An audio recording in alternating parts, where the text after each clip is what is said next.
In the year 1854, in a small town near Montgomery, Alabama, life moved slowly. The streets were dusty, the wooden houses lined the dirt roads, and most families lived hand to mouth. The air carried the heat of the Southern sun and the tension of a society built on division and hardship. Among the modest homes, one stood out not for its size, but for the quiet pride of its owner. That home belonged to a man named Jonathan Whitaker.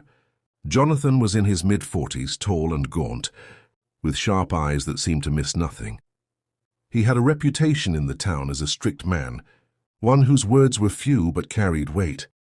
The townspeople respected him, or perhaps feared him, though the fear was subtle, hidden under polite greetings and nods as they passed his home.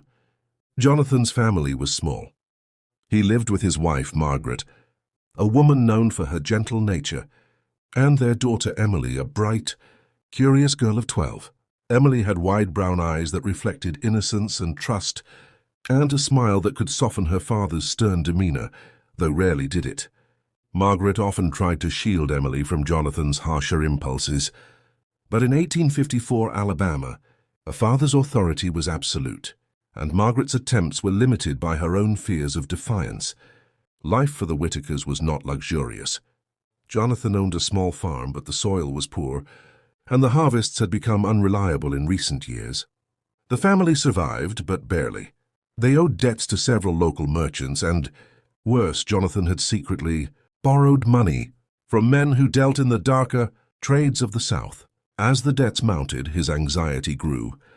Every creaking floorboard, every knocking sound on the door, reminded him of the men who would come to collect what was owed. He walked at night through his house, thinking of the ledgers, the sums, and the impossibility of repayment. It was during one of these restless nights that a thought entered Jonathan's mind, a thought he would later claim he could not resist, though even then it was already cruel. He had heard whispers from the neighbors, men who traded in human lives under the guise of selling for education or apprenticeships. But in truth, it was the slave trade that moved quietly through small towns like Montgomery. Jonathan knew of a buyer in Mobile who would pay handsomely for a child with Emily's appearance, strong, obedient, intelligent. The sum would be enough to erase all debts and give him a sense of breathing room, if only temporarily. Margaret noticed the change in Jonathan. He spoke less at the dinner table, ate in silence, and sometimes stared blankly at the fireplace as if debating something no one could understand. Emily, still young and naive, sensed tension but could not put a name to it.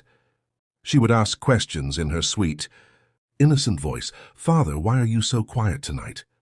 Jonathan would respond with a forced smile, "Just thinking. Emily, nothing for you to worry about." Margaret would glance at him, her worry hidden behind polite composure. The first act of subtle cruelty began in whispers and silences. Jonathan started enforcing stricter rules on Emily. She was told to rise earlier, complete chores with precision, and limit her playtime. A dropped dish, a forgotten sweep of the floor, or a mismanaged garden row would earn a sharp glance or a terse word. These were small, almost invisible punishments, but for a child they created fear, tension, and self-doubt.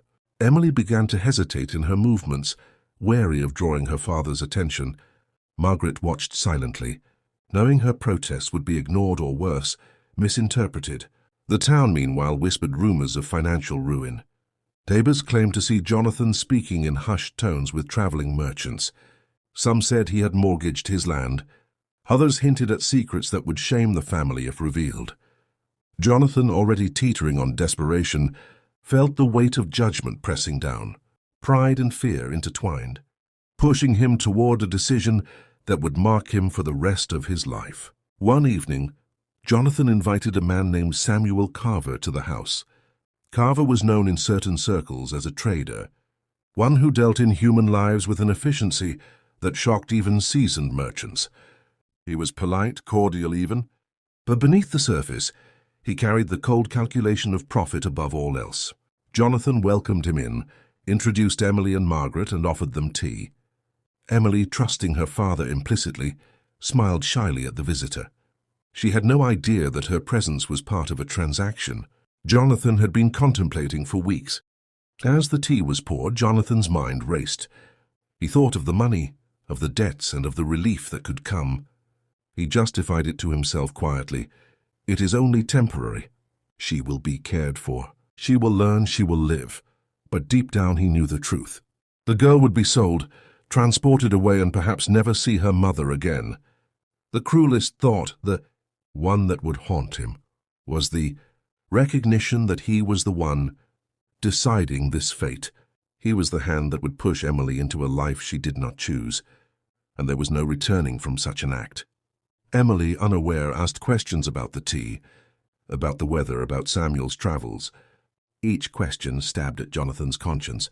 Each innocent remark, a reminder of what he was about to destroy. Margaret, sensing the tension, tried to engage Samuel in conversation, hoping to redirect the father's thoughts. But Jonathan's mind was elsewhere. He had already begun planning the arrangement, telling himself that it was necessary, that he had no other choice. The subtle cruelty once, expressed in tight rules and anxious glances, was now morphing into something irreversible. By nightfall, the first step was set. Jonathan excused himself under the pretense of checking the barns. In the shadows, he wrote a note to Samuel, detailing Emily's age, appearance, and skills, every detail a small reduction of her life to a commodity. He folded the paper carefully, placing it in his coat pocket, and returned to the dinner table as if nothing had happened. To Emily and Margaret he smiled, and the air of calm he presented was a stark contrast to the storm brewing inside him.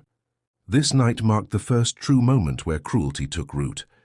Jonathan's actions were not yet visible to Emily, but they were shaping her future. The tension at the table, the anxious glances, the whispered promises to the traitor, these would become the first memories of fear and uncertainty in the girl's life. She would later recall the night as ordinary, but in truth, it had been the night her father's desperation began to eclipse his love. As weeks passed, Jonathan continued the pretense of normalcy. He spoke to neighbors, tended the fields, and smiled at Emily, all while negotiating with Samuel. He visited the local markets, ostensibly for supplies, but each trip was a step closer to finalizing the sale. Margaret noticed the growing detachment, the distance in her husband's eyes, and felt the first pangs of dread. She could not articulate the danger, not yet, but instinct told her that something was wrong. Emily, oblivious, continued her daily routines, unaware that her childhood was becoming a currency for her father's survival. By the end of that first month, the subtle cruelty had transformed into an invisible plan. Jonathan's mind had justified every action. It was for survival, for family, for necessity. Yet even in his justifications, a seed of unease had been planted. Deep inside, he knew the act would not go without consequence, not for Emily, and not for himself.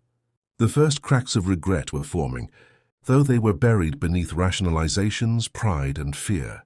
And so the stage was set.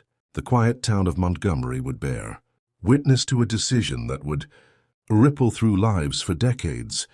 Emily would continue to laugh, to play, to trust, unaware of the shadow that had fallen over her future.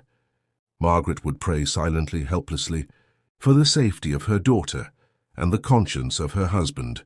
Jonathan, the father, the man of pride and desperation, would soon cross the line between survival and betrayal, a line that once crossed could never be uncrossed.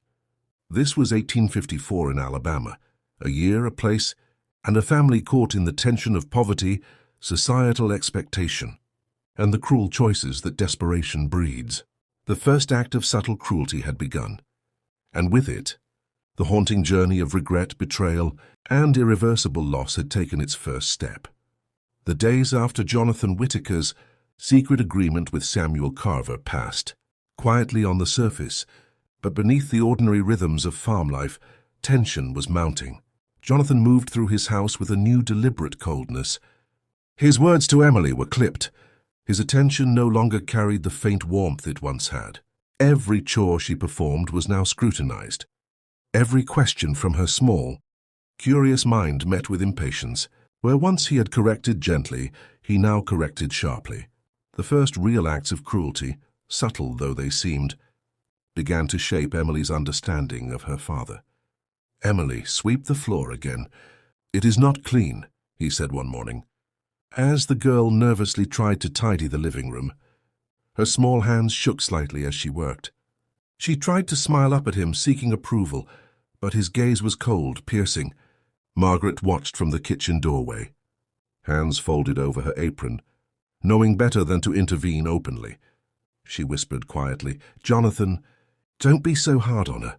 But the words fell on deaf ears. Jonathan had convinced himself that severity was necessary, preparing her, in some twisted logic, for the life he was planning to sell her into. The household atmosphere became heavy with silent fear. Emily hesitated before speaking, worried that any misstep might draw her father's wrath. The garden, once a place of delight where Jonathan sometimes allowed her small victories in growing, herbs and vegetables, became a field of tension. Every weed pulled imperfectly, every row misaligned, was now a reflection of her failure in his eyes. Margaret attempted to soften the blow, suggesting, "Perhaps she is only learning, Jonathan. Mistakes are part of growing." But Jonathan's mind was fixed. Mistakes were liabilities. Mistakes in this household were reminders that Emily was soon to be property, not a daughter. Conflict began to grow not only between Jonathan and Emily, but also between Jonathan and Margaret. Margaret tried to plead quietly with him, appealing to his conscience, to the father he had once been. "Jonathan, you cannot be thinking about what you are planning," she whispered. One evening as he reviewed the note to Samuel, "Emily is our daughter. She is still a child. Please, think of what this will do to her." Jonathan did not raise his voice, but the steel in his reply was unmistakable. "Margaret, this is the only way. I am saving our family. You will understand when the time comes." The cruelty now became tangible. Jonathan arranged Emily's schedule with precision, restricting her time with friends and cousins, limiting her small freedoms. He dictated her learning, her play, even her meals. It was all part of an invisible preparation, one that Emily could not yet comprehend. Her world, once filled with love and minor mischiefs, now felt measured, controlled, and tense. Small punishments began to appear, denied treats, extended chores, and silent dinners where neither warmth nor comfort was offered. The girl learned quickly that her father's approval was no longer a given, that it had to be earned through obedience alone. The social conflict in the town mirrored the tension in the Whittaker home. Neighbors began noticing Jonathan's increasingly isolated behavior. Some whispered that his family was struggling more than ever, while others speculated about the strangers he met at odd hours, the parcels he shipped without explanation. In these whispers, Jonathan felt both paranoia and pride. Paranoia because he feared discovery, pride because he told himself he was acting as a responsible head of household. The cruel irony was clear. His reputation remained intact, even as he orchestrated the deepest betrayal of trust imaginable. Emily's innocent inquiries became the focal point of her father's cruelty. One afternoon, as she asked, "Father, why do I have to do the chores this way? Can't I help differently?" Jonathan's temper snapped, though he tried to contain it. He stood abruptly, his shadow falling across her small frame. "Because I said so. You will do it as I instruct. Do you understand?" Emily nodded silently, trying to hide her trembling. Margaret stepped in softly. "Jonathan, she is only asking." There is no need for harshness, but Jonathan ignored her. The father who once might have listened now imposed his will with precision, each command tightening the invisible chains around his daughter's life. Meanwhile, Samuel Carver continued to press for arrangements, sending letters and making visits. Jonathan's secrecy became paramount. He met Samuel in hidden corners of the town, under the guise of ordinary business. Each meeting deepened the cruelty. Emily was no longer just a child under Jonathan's stern rule, but an asset whose value had been calculated, weighed, and assigned. Jonathan justified it to himself in cold arithmetic, her obedience, her appearance, her age, all reduced to numbers and profit. The internal conflict, however, began gnawing at him. He could not erase the image of Emily's trusting eyes, her innocent smiles, even as he prepared to deliver her into a life of slavery. The tension escalated one evening when a neighbor's child, a friend of Emily's, came to visit. Jonathan forbade the meeting, citing chores and the need for study. Emily begged quietly, "Please, father, just a little while." But Jonathan's answer was final. "No, you have work to do, and I will not hear arguments." Emily's face fell, and for the first time, tears formed in her eyes. Margaret's heart ached, but her hands were tied. She could do nothing without challenging Jonathan openly, which could provoke him further. As the days turned to weeks, Emily's understanding of the world shifted subtly. She felt the coldness in her father's eyes, the strictness in his tone, and the invisible pressure of rules she did not fully understand. Small acts of rebellion, like a misaligned row of vegetables or a delayed chore, were met with immediate disapproval. Jonathan's cruelty, once only in thoughts and plans, had become a daily reality that Emily could feel in every corner of the house. Conflict also emerged in the moral landscape Jonathan tried to ignore. Each day he wrestled with his conscience, recognizing that what he was doing was wrong.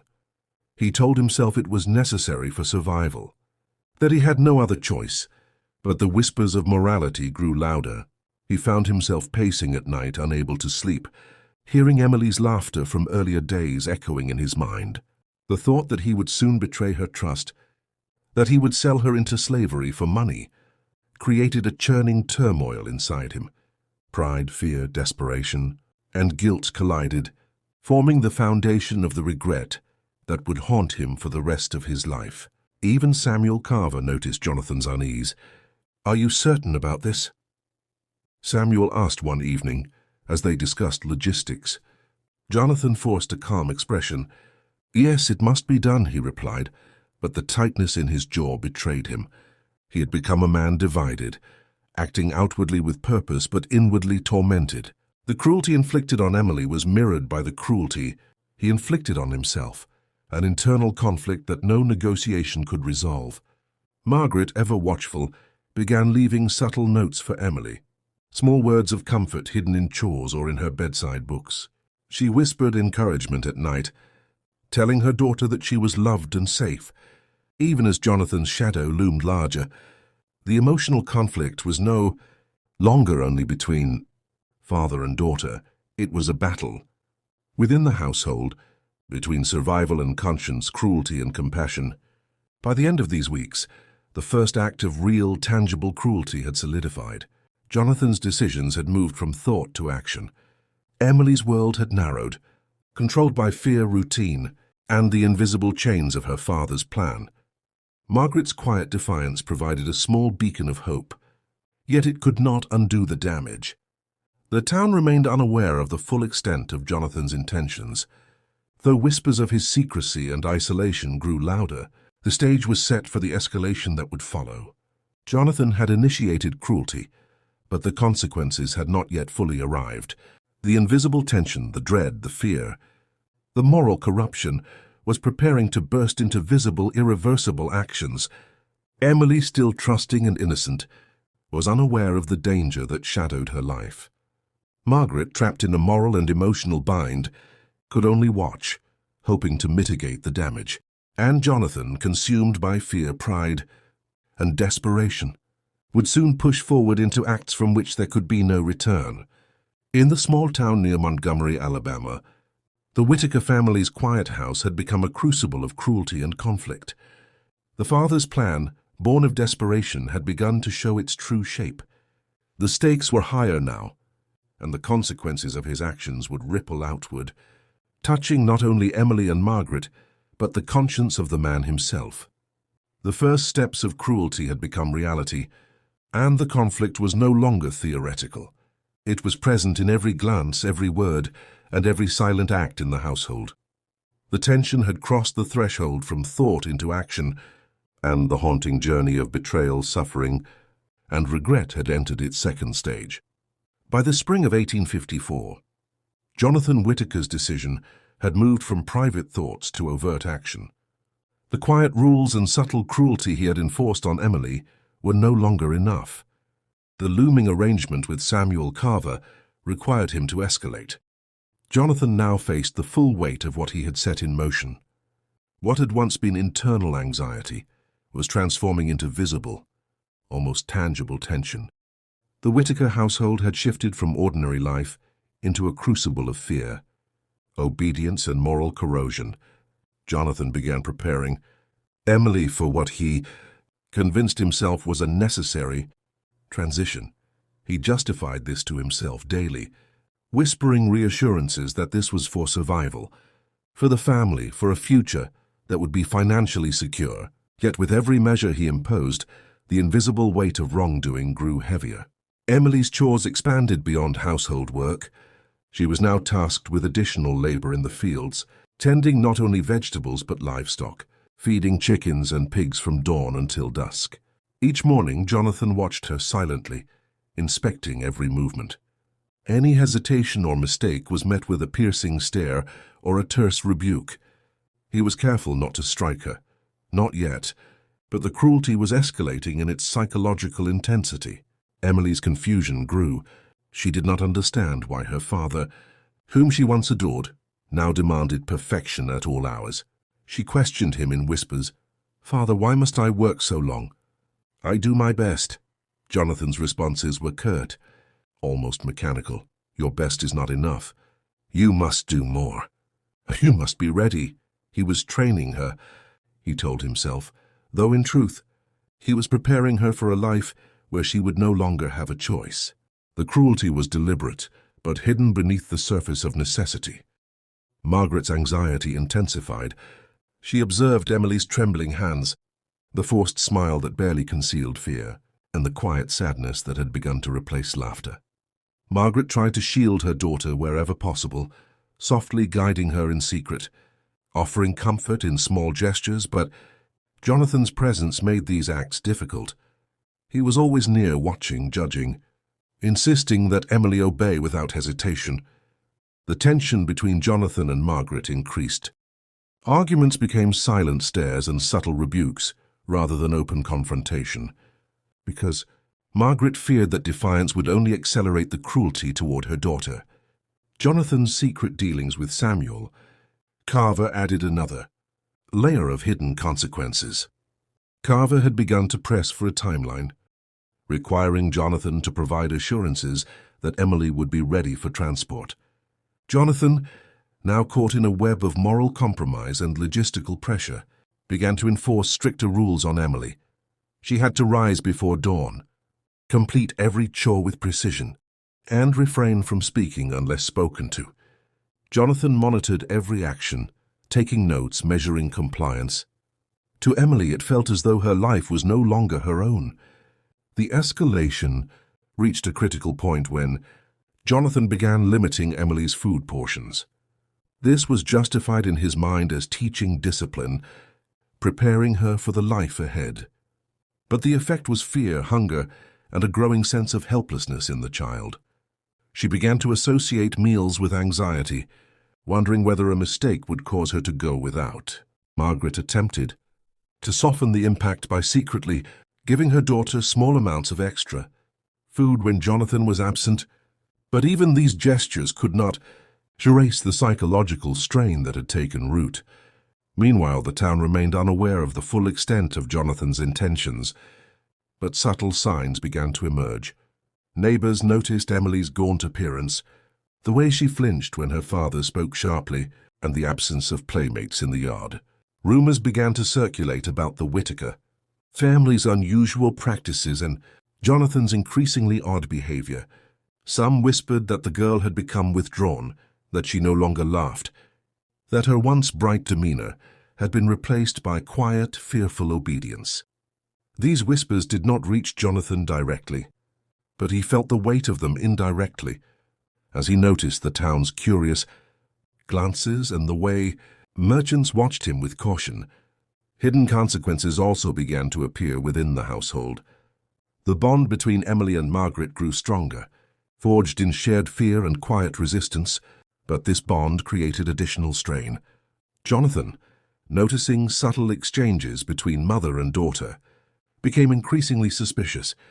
He could not fully see the tenderness in Margaret's secret gestures, but he sensed that something existed beyond his control. This suspicion fueled his cruelty further, tightening the invisible chains around Emily and casting Margaret into a silent, desperate vigilance. Jonathan's internal conflict deepened.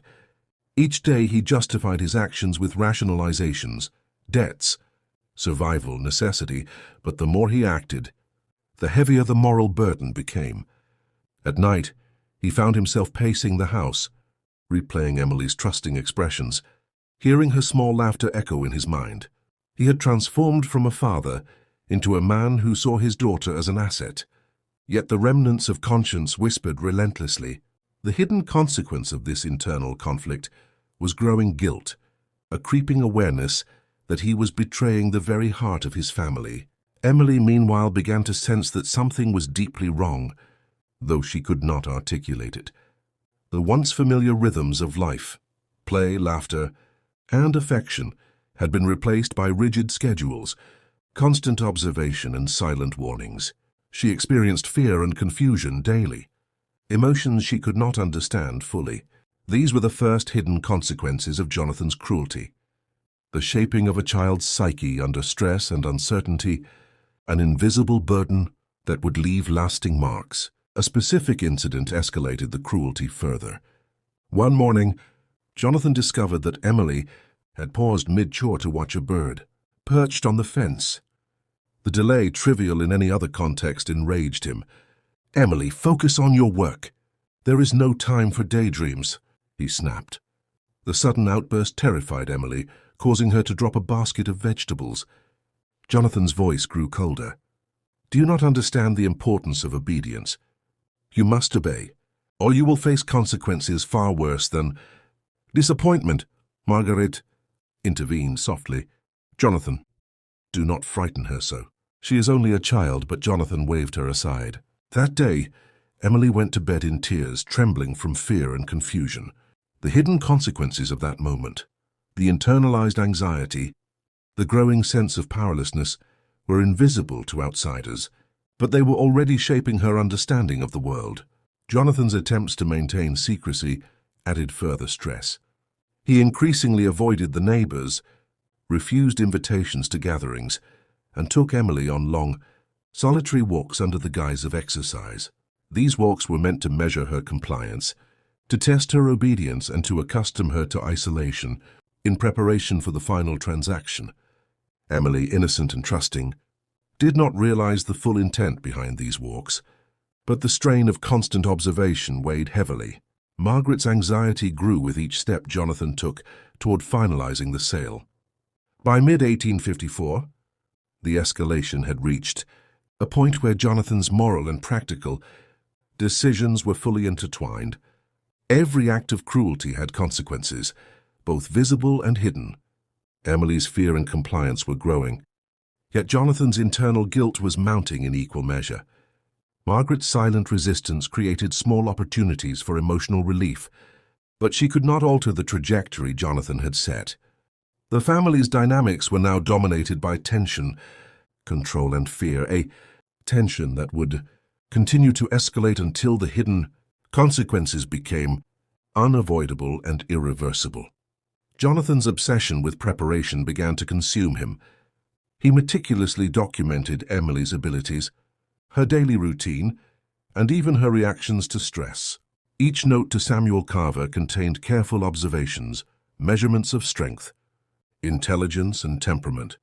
Emily had become, in Jonathan's mind, a calculated commodity, yet the hidden consequences were multifaceted. She was learning fear, dependency, and distrust, lessons that would linger long after any money changed hands. Jonathan, despite himself, began to recognize that the act he planned could destroy the essence of his daughter's innocence. The escalation also affected Jonathan's interactions with Margaret. Their marriage, once functional and cooperative, had become strained by secrecy, moral compromise, and the diverging paths of conscience and desperation. Margaret tried repeatedly to reason with him, appealing to his better instincts. But Jonathan's fear of financial ruin and his pride kept him moving forward. The hidden consequence of this conflict was a household where love was suffocated, replaced by tension, obedience, and the looming shadow of betrayal. As spring gave way to early summer, Jonathan finalized arrangements with Samuel Carver. A date was set for Emily to be transferred. The hidden consequences of Jonathan's cruelty, psychological trauma, fear, internalized guilt, and strained family bonds were now fully established, though the outward world remained unaware. Emily's innocence had been chipped away, replaced with quiet anxiety and an ever-present fear of her father's wrath. Margaret, powerless to intervene openly, prepared to offer what comfort she could in the shadows. Jonathan, meanwhile, continued his outwardly calm facade, though each day brought new reminders of the moral chasm he had crossed. The escalation of cruelty and its hidden consequences had now created a household governed not by love, but by fear, control, and secrecy. Every glance, every word, every gesture carried weight. Emily, unknowingly, was learning obedience under duress. Margaret was learning quiet defiance under threat. And Jonathan was learning the unbearable burden of a conscience compromised. The stage was set for consequences that would soon move from the hidden to the visible, where regret and suffering could no longer be contained behind closed doors. The small town near Montgomery continued its ordinary routines, unaware that one household contained the first seeds of a story that would haunt a family for generations. Jonathan's initial acts of cruelty had escalated into a tightly controlled, fear-driven environment. The hidden consequences were not only psychological, but moral. A father preparing to betray his child, a mother struggling to protect her daughter in secret, and a child learning the painful lessons of obedience, fear, and isolation. And so the escalation was complete. The Whittaker household had entered a stage from which there was no simple return. Hidden consequences had multiplied, preparing the ground for the visible repercussions that would follow. Jonathan's plan was moving forward, but the invisible cracks in family bonds, innocence, and conscience had already begun to appear. The atmosphere in the Whittaker household had grown heavier with each passing day.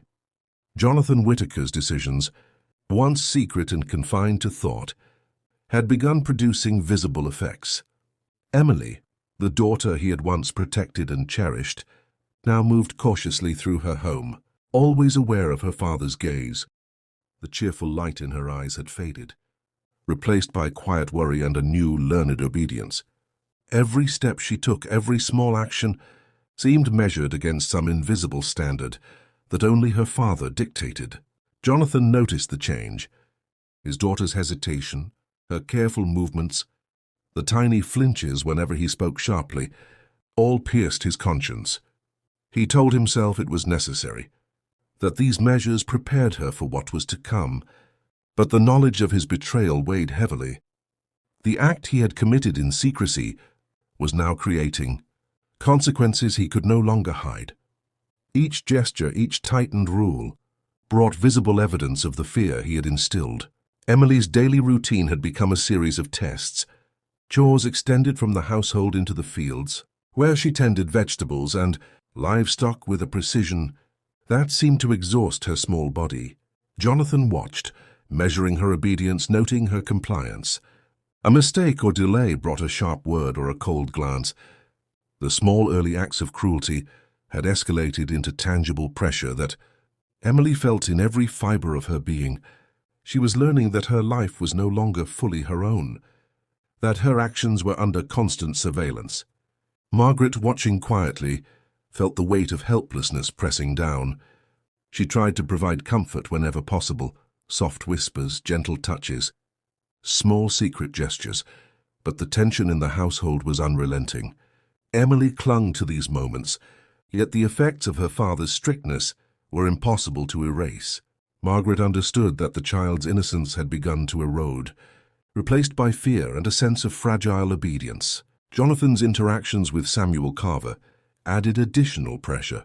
Letters and meetings reminded him that the final arrangements were approaching. Each conversation with the trader highlighted the stakes, making Emily's preparation more urgent in Jonathan's mind. He imposed stricter schedules and closer observation, trying to ensure compliance. These measures, though outwardly intended to meet Samuel's requirements, carried the cost of increasing Emily's stress and fear. An incident in the garden made the consequences unmistakable. Emily accidentally dropped a pail of water while carrying it across the yard.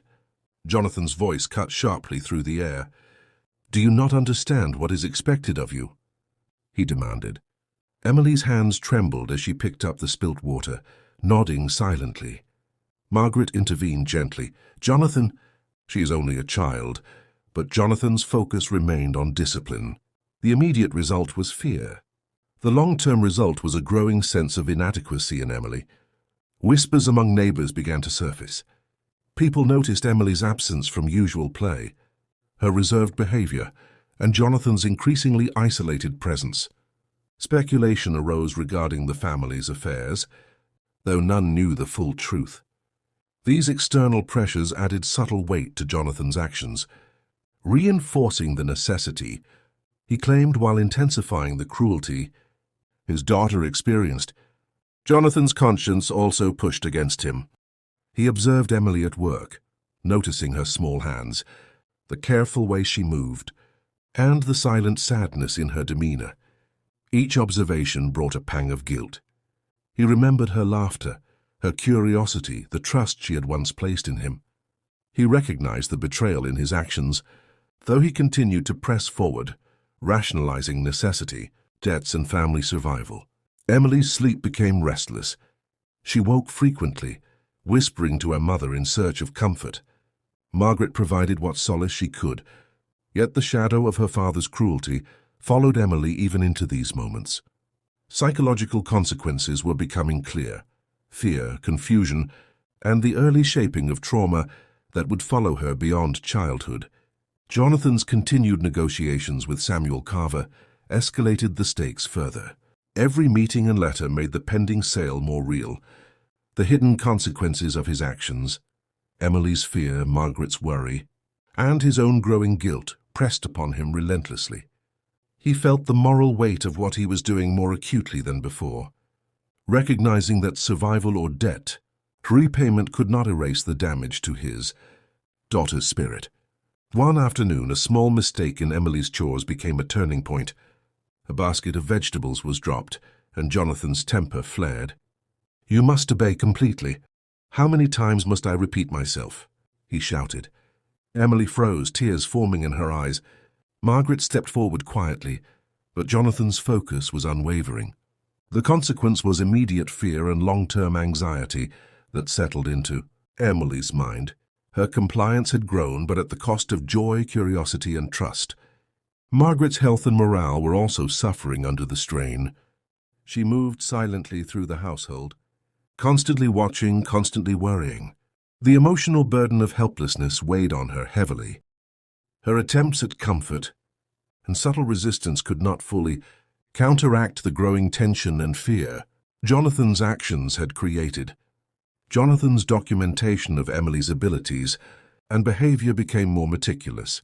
He recorded everything: her compliance, her reactions, her learning progress, and even small signs of hesitation or fear.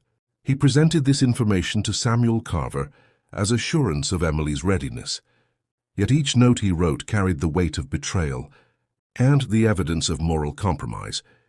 The consequences of his actions were no longer hidden. They were written down, measured, and confirmed. Emily's withdrawal became more pronounced. She no longer sought attention beyond her mother's brief moments of comfort. Questions, laughter, and small joys disappeared from her day. Jonathan observed these changes with a mix of satisfaction and unease. Compliance was achieved, but innocence was lost. Margaret understood the full cost. Witnessing her daughter's transformation and the consequences of Jonathan's cruelty in every gesture, every hesitant movement, every fearful glance, the household's atmosphere had shifted entirely. The invisible effects of Jonathan's cruelty had surfaced in the form of fear, obedience, and emotional strain.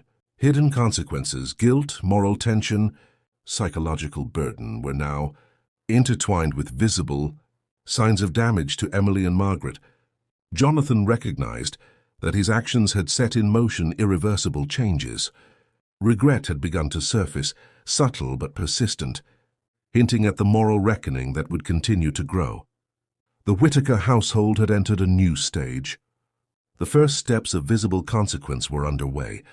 Emily's fear, Margaret's worry, and Jonathan's guilt intertwined, creating an environment dominated by tension and silent suffering. The cruelty that had begun as subtle control was now producing results. Jonathan could neither deny nor fully manage. The path he had chosen would not allow a return to innocence, trust, or simple family life.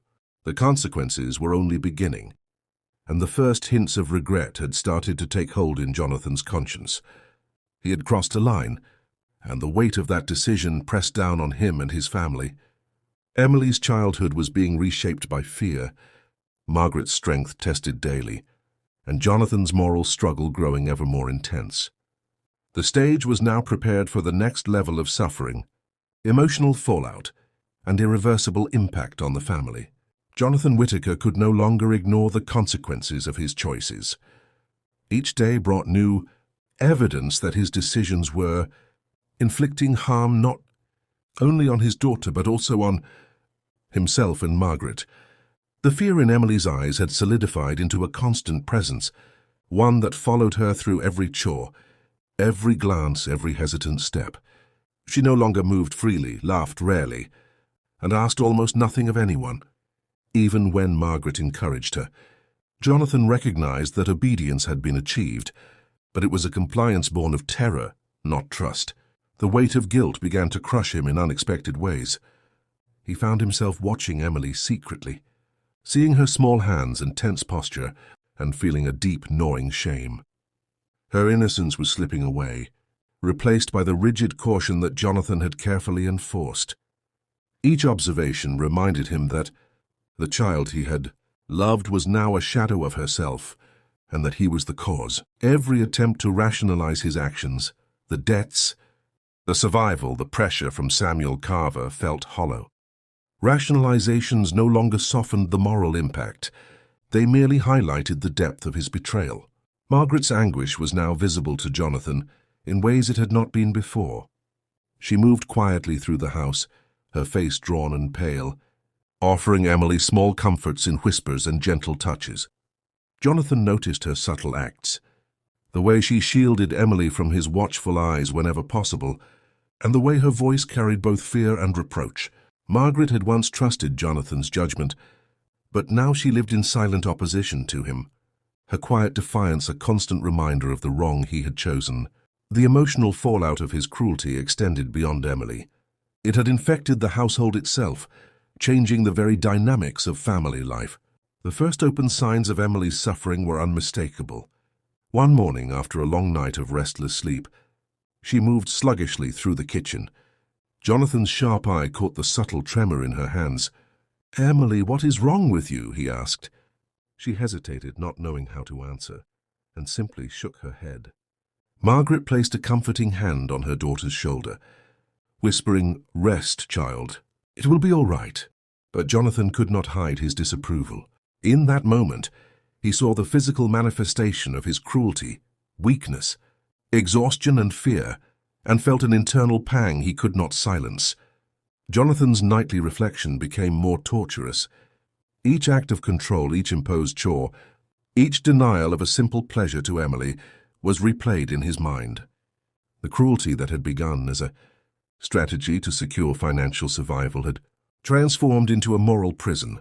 He could not escape the images of Emily's small frame trembling under his gaze or her whispered attempts at innocence.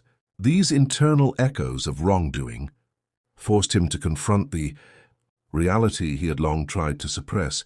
He was betraying his daughter in the most profound way possible. Margaret's interventions grew more deliberate. She began to leave small tokens of reassurance for Emily, folded notes with brief words of love, hidden sweets, moments of whispered encouragement. These acts, though subtle, were powerful counterweights to Jonathan's cruelty. Emily clung to them desperately, knowing that her mother's quiet support was the only refuge she had. Margaret's own emotional suffering was compounded by the knowledge that she could not stop Jonathan's plan, that her daughter's innocence was eroding despite her efforts. Jonathan's interactions with Samuel Carver added further psychological strain. Carver's insistence on timelines and guarantees forced Jonathan to push Emily harder. He arranged additional tasks under the guise of preparation, measures that amplified her exhaustion and fear. Each act he imposed was another step toward the sale, another proof of his betrayal, and another wound to his conscience. The transactional nature of the arrangement clashed violently with the remnants of his moral awareness, heightening his internal conflict. Emily's fear became a constant companion. She moved through her chores with mechanical precision, avoiding eye contact and speaking only when addressed. The world she had known, filled with curiosity, play, and the gentle guidance of her parents, had narrowed into one of compliance, anxiety, and vigilance. Each misstep was met with cold correction, each pause with suspicion. The emotional fallout of Jonathan's cruelty had settled deep within her, shaping a child who had learned obedience at the cost of joy and trust. Margaret's silent despair mirrored Emily's internal struggle. She had once believed that small acts of kindness could counterbalance Jonathan's decisions, but she was learning that the damage was spreading too far, too fast. She watched Emily retreat further into herself, and with each passing day, she understood that the consequences of Jonathan's actions were becoming permanent. Her own emotions, a mix of fear, grief, and moral outrage, were now entwined with Emily's suffering, creating a household burdened by tension and sorrow. Jonathan's moral reckoning became increasingly inescapable. He began to acknowledge that his rationalizations were insufficient. Debt, survival, and pressure could not erase the visible and emotional damage he had caused. Each time Emily faltered under the weight of his expectations, each time Margaret's quiet disapproval pierced through his defenses, he felt the first true pangs of regret. These were not fleeting doubts. They were persistent, gnawing reflections that forced him to confront the truth of his betrayal. The emotional fallout extended beyond immediate fear and guilt. Jonathan began to feel a sense of isolation, even within his own home. Margaret's silent opposition and Emily's cautious obedience created a space where he was surrounded by family yet alone. He could no longer interact freely, could not offer comfort, without remembering the consequences of his actions. The household had become a landscape of tension, fear, and moral struggle, with each member trapped in a cycle created by Jonathan's choices. A specific incident crystallized the emotional fallout. Emily, exhausted and anxious, accidentally knocked over a pail of water while carrying it across the yard. Jonathan's voice rose sharply. "Do you not understand what is expected of you?" he demanded. Emily froze, eyes wide and trembling. Margaret intervened quietly. "Jonathan, she is only a child." But Jonathan's focus remained on discipline. That evening, Emily lay awake, haunted by fear and confusion, while Jonathan paced the floorboards, haunted by guilt and remorse. The incident highlighted the dual nature of consequence: Emily's psychological suffering and Jonathan's moral torment. Jonathan's notes for Samuel Carver grew increasingly meticulous, detailing every observation of Emily's behavior, obedience, and readiness. He presented them as assurance of her preparation, but internally, each entry reminded him of the human cost. The act of measuring his daughter's fear and compliance for another's profit reinforced the emotional fallout, making the moral weight of his actions impossible to ignore. Emily's withdrawal deepened. She no longer spoke except when necessary, no longer smiled freely, no longer asked questions. Jonathan observed these changes with conflicted emotions. On one hand, obedience had been achieved. On the other, he realized the profound cost to her spirit. Margaret, ever watchful, understood that her daughter's transformation was irreversible. She saw the child who had once played freely now moving quietly, constrained by fear and the weight of expectation. Jonathan's regret began to take root more deeply. Each act of cruelty, each imposed task, each denial of comfort was a tangible reminder of his betrayal. He began to question not only the morality of his actions, but also the man he had become. Survival and debt repayment could not erase the internal scars being inflicted on himself and his family. The emotional fallout was no longer confined to Emily. It had spread to the moral fabric of the household, changing Jonathan, Margaret, and Emily in ways that would last a lifetime. The Whittaker home was now dominated by tension, fear, and moral unrest. Jonathan's initial cruelty had escalated into a pattern of obedience enforced through fear. Margaret's attempts at subtle resistance offered small reprieves but could not prevent the unfolding consequences. Emily's innocence was deeply compromised, replaced by vigilance, fear, and anxiety. Jonathan's conscience, unable to escape, became a relentless mirror of his actions, reflecting a man torn between desperation, guilt, and irreversible betrayal. The stage was now fully set for the next phase, where irreversible consequences and moral reckoning would collide. Jonathan's regret had intensified, Emily's fear had solidified, and Margaret's silent resistance had become a beacon of hope amidst the despair. The household had entered a stage where the fallout of cruelty could no longer be mitigated, and each moment drew them closer to the ultimate consequences of the father's fateful decisions. The moment Jonathan Whittaker had once imagined as a distant necessity was now approaching with a clarity he could no longer ignore. The arrangements with Samuel Carver had advanced beyond letters and discussions. Jonathan had committed, and the consequences of that commitment were becoming inevitable. Emily, his daughter, had learned fear as her constant companion, and Margaret had internalized quiet desperation.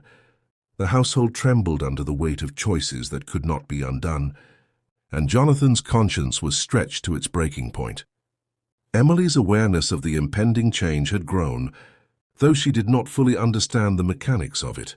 She noticed the subtle shifts in her father's behavior, sharper instructions, longer periods of observation, sudden silences that carried more threat than words.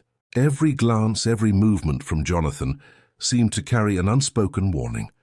The psychological consequences that had been forming for months were now solidifying into permanent lessons of obedience, vigilance, and fear. Each act of control he had imposed became irreversible. The child who once ran freely in the yard now moved carefully, measured and hesitant. Margaret, too, felt the permanence of what was unfolding.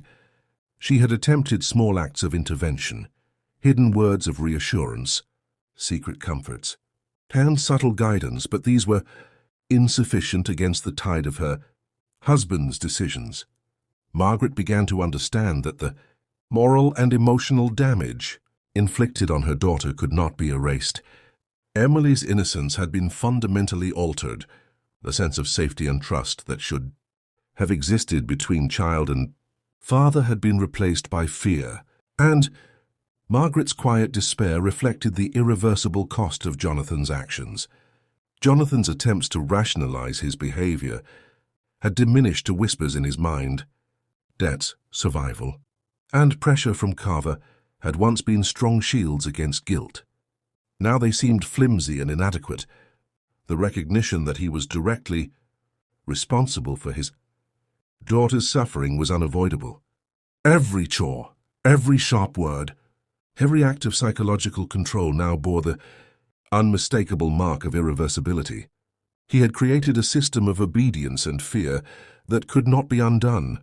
The moral weight of this realization pressed heavily on him, suffocating any remaining comfort that might have existed in rationalization. The emotional fallout of his choices manifested in unexpected ways. Jonathan noticed the subtle signs in Emily: tightened hands, cautious glances, the avoidance of eye contact, and an absence of spontaneous speech or laughter. Each sign was a reflection of the permanent change he had brought upon her. She had internalized fear as her default state, and the effect would follow her beyond the walls of the Whittaker household. Margaret observed these same signs, understanding with heartbreak that her daughter's emotional landscape had been permanently altered. Every day that passed under Jonathan's control reinforced the irreversible consequences of his cruelty. The moral reckoning within Jonathan intensified as he prepared for the final step. He meticulously ensured that Emily's readiness, according to Samuel Carver's specifications, was complete. He measured her compliance, noted her abilities, and documented her responses to instruction. Each entry in his notes confirmed what he already feared. He had converted his child into a commodity, and the psychological and moral consequences were now undeniable. The act of preparing documentation for Carver became an external mirror of the internal damage he had wrought. One particularly harrowing day crystallized the permanence of the situation. Emily, exhausted and anxious, accidentally dropped a basket of vegetables while carrying it across the yard. Jonathan's voice cut through the air sharply. "Do you not understand your responsibilities? Every failure has consequences." Emily froze, trembling under his gaze. Margaret moved instinctively to intervene, whispering words of comfort. But the pattern of control and fear had already been established. Jonathan realized in that moment that no act of apology or small kindness could reverse the lessons of fear he had instilled. The consequences had become permanent, irreversible, and unavoidable. The household atmosphere had become a tense blend of obedience, anxiety, and moral collapse. Emily's spirit had been reshaped into a version constrained by fear and expectation. Margaret's attempts at intervention provided only minor relief, unable to counteract the deep-rooted changes. Jonathan's conscience, no longer protected by rationalization, forced him to confront the full reality of his actions. He had set into motion a chain of events that could not be undone, and the knowledge of this permanence weighed on him with relentless intensity. Regret now dominated Jonathan's thoughts. It was no longer subtle or hidden. It had become an overwhelming presence. Every glance at Emily reminded him of what had been lost: her innocence, trust, and unburdened joy. Every act of control he imposed reminded him of the father he had failed to be. The moral reckoning was complete. Jonathan Whittaker was forced to confront that.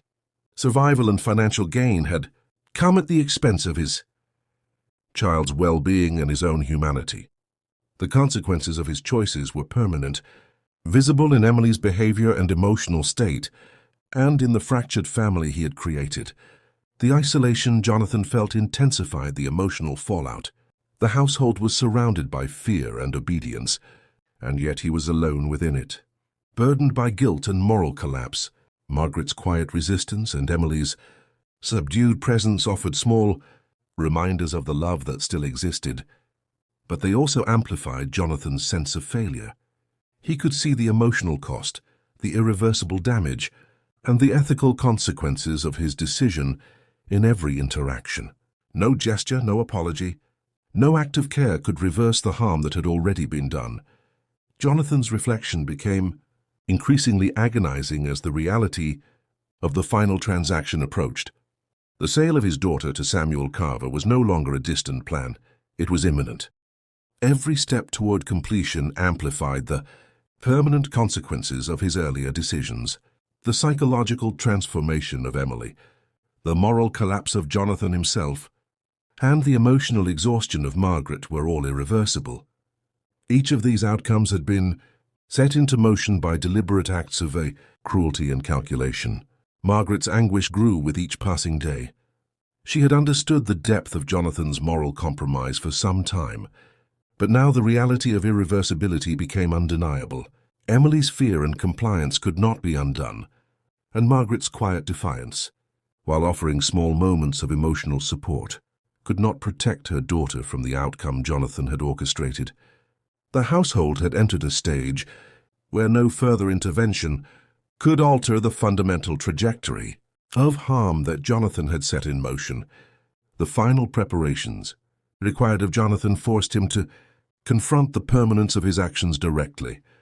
Each chore Emily completed, each observation noted, and each measure of readiness confirmed the unavoidable reality. The consequences of cruelty and moral compromise had solidified. Jonathan's conscience could no longer be ignored or rationalized away.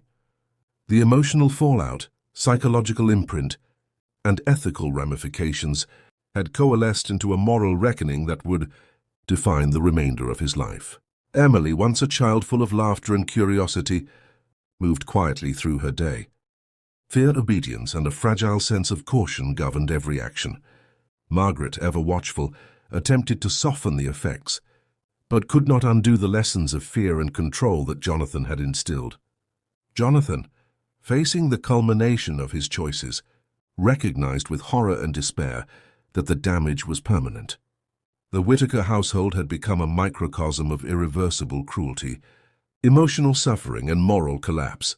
The moment Jonathan had imagined as a distant necessity had arrived, and with it, the full weight of moral reckoning. He had crossed a line from which there was no return. Emily's innocence had been irrevocably altered, Margaret's spirit tested beyond measure, and Jonathan himself forced to confront the stark truth of his betrayal. The irreversible consequences of his actions were now fully realized, and the family could not escape the shadow of the choices he had made. The house was quiet, but the silence carried the weight of everything that had unfolded. Jonathan Whittaker sat alone, staring at the worn floorboards, each creak a reminder of Emily's careful steps and the fear that had grown in her heart. The sale to Samuel Carver had been completed, and the irreversible reality settled over the household like a heavy shadow. The innocence of his daughter, once bright and unburdened, now existed only in memory. The laughter that had once filled the rooms was replaced by a quiet emptiness, and every space seemed to echo with the absence of trust and joy. Margaret moved carefully through the home, maintaining routines, tidying Emily's room, folding her clothes with deliberate care.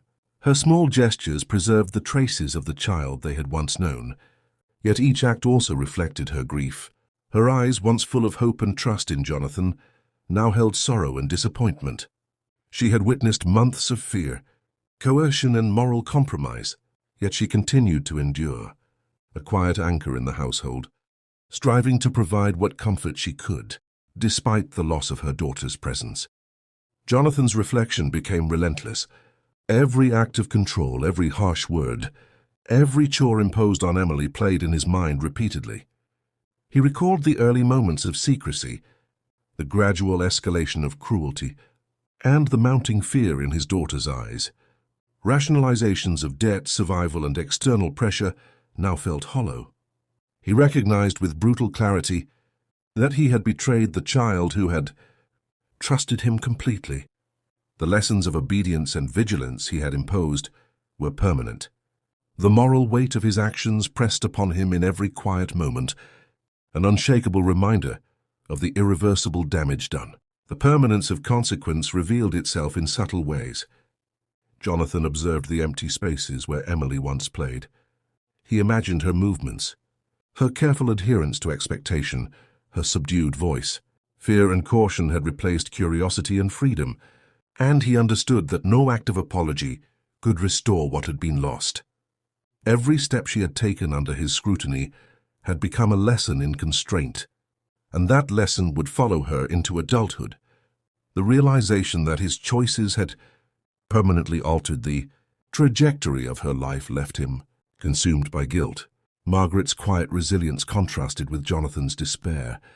She continued routines with deliberate precision, attempting to provide stability and comfort where possible. Her whispers of encouragement and hidden tokens of reassurance reached Emily too late to prevent the harm, but they offered the only remnants of love and care available. Margaret's endurance became a living testament to quiet strength, showing that even in the midst of cruelty and betrayal, moral clarity and empathy could still persist.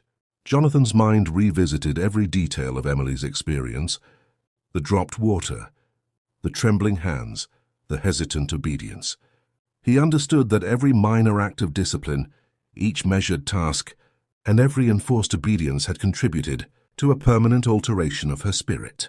The realization struck him with increasing force. The child who had trusted him had been transformed into someone governed by fear. His moral reckoning was complete. There was no turning back. The father he had once been, the protector, the nurturer, was gone, replaced by a man defined by the consequences of his choices.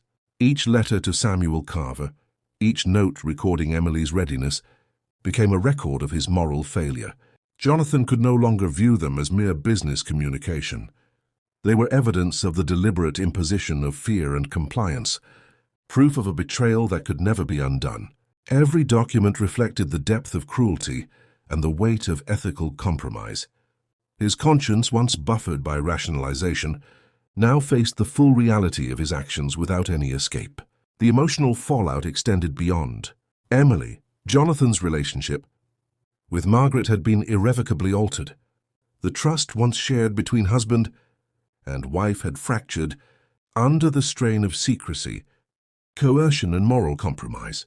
Margaret's quiet defiance and subtle acts of care constantly reminded him of the man he had become.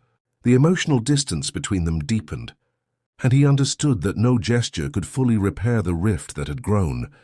The consequences of his cruelty had reshaped the household, altering both the physical and moral dynamics of family life.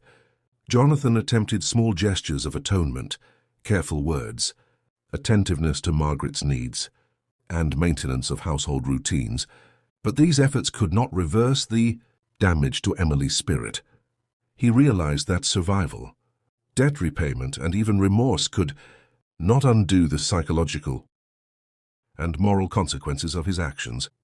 The lessons of fear, control, and constraint were permanent, etched into the life of his daughter, and reflected in the moral shadow of his own conscience. Emily's absence was a constant presence. Her quiet compliance, her careful avoidance of missteps, and her subdued demeanor had become permanent features of her character. Margaret's quiet care offered small reprieves, yet could not alter the enduring consequences. Jonathan's awareness of the harm he had inflicted haunted him, shaping every thought, every movement, and every reflection. He could see the permanent mark of his betrayal in Emily's absence, and in the tension that lingered in the household. The moral reckoning Jonathan faced was both relentless and unavoidable. The permanence of the consequences, the emotional suffering, and the ethical compromise became central to his daily existence. He could not return to the man he had been before the sale, nor could he undo the fear he had instilled. Every memory of Emily's small gestures, her cautious voice, and her hesitant steps served as reminders of the irreversible cost of his choices. The weight of regret pressed upon him ceaselessly, a burden that would define the remainder of his life. Margaret's endurance and compassion provided a fragile balance. Her quiet resilience and careful maintenance, her family life offered structure and comfort where possible. Though she could not restore Emily's innocence or undo Jonathan's betrayal, her presence created a small bastion of empathy and stability. She remained a moral compass within the household, highlighting the contrast between cruelty and care, despair and resilience. The lessons of the Whittaker household were clear and lasting. Jonathan's actions, driven by desperation and pride, produced harm that could not be undone. Emily's innocence, once vibrant and unguarded, had been altered permanently. Margaret's strength offered continuity, yet the shadow of cruelty remained. Jonathan's conscience bore witness to the irrevocable damage he had caused, ensuring that regret would never leave him. The family survived physically, but emotionally and morally, they carried the indelible marks of betrayal. In the quiet of the evening, Jonathan would walk through the empty rooms, seeing Emily's absence in every corner. Margaret, moving with quiet diligence, offered what comfort she could, preserving traces of her daughter's presence. The lessons of cruelty and the permanence of consequence were impossible to ignore. Jonathan's regret had become a living force, a shadow that followed him through every action and thought. The moral collapse he had initiated continued to reverberate through the household, shaping each member's existence. The story of the Whittaker household, though confined to a single family, serves as a stark reminder of the consequences of betrayal and cruelty. Jonathan's choices, motivated by survival and external pressures, left permanent marks on those he loved most. Emily's psychological and emotional development was altered irrevocably. Margaret's spirit, while resilient, carried the weight of helplessness and grief. Jonathan's conscience was a continual mirror of wrongdoing, reflecting the irreversible cost of his actions and the inescapable shadow of regret. Even as life continued, the household was never the same. Silence, careful movements, quiet glances and restrained interactions replaced laughter and innocence. Jonathan understood that every moment of the past months had contributed to a permanent shift in family life, the cruelty, consequences, and regret intertwined, leaving no part of the household untouched. Emily's absence was both physical and emotional, and Jonathan's moral reckoning had no resolution beyond continued reflection and sorrow.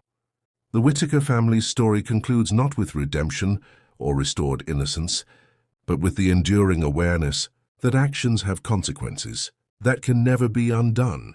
Jonathan's moral collapse, Emily's lost innocence, and Margaret's quiet endurance illustrate the long shadows cast by betrayal. The echoes of cruelty and regret persisted in every corner of the home, marking the lives of those who remained and leaving a permanent imprint on history.